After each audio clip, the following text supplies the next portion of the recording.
it's mixed doubles time again.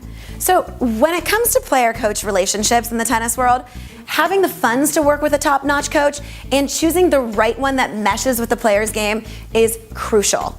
It's a bit of a double-edged sword though, because those top-of-the-food chain coaches are extremely expensive. So really only the top players can afford them.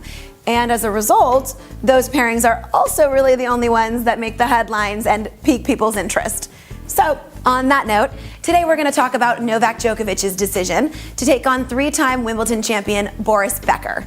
Now, this decision seemingly came out of left field. Becker had never shown any inclination towards coaching. He was neck-deep with his media and business commitments, and as a classic serve and volleyer, his playing style could not have been more different to Djokovic's baseline power game. But 6 months later, when Djokovic suddenly emerged from a slump by beating Roger Federer in a 5-set Wimbledon final for his 7th Grand Slam title, it became clear that maybe Djokovic knew something about his pairing with Becker that we all clearly didn't quite understand.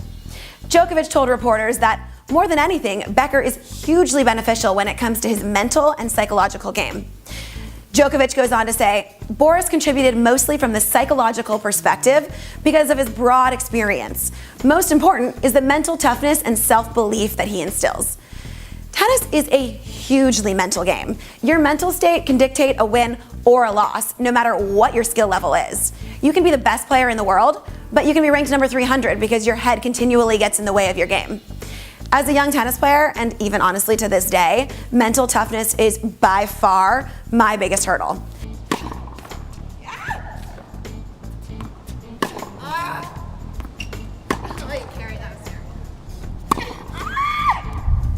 I am the queen of beating myself up and allowing negative thoughts to overcome me. And a good majority of the time, this then results in a loss. So I can admire and really relate with Novak's decision. Not to mention, this win sent him home with $2.96 million. So clearly this world number one has got a good head on his shoulders.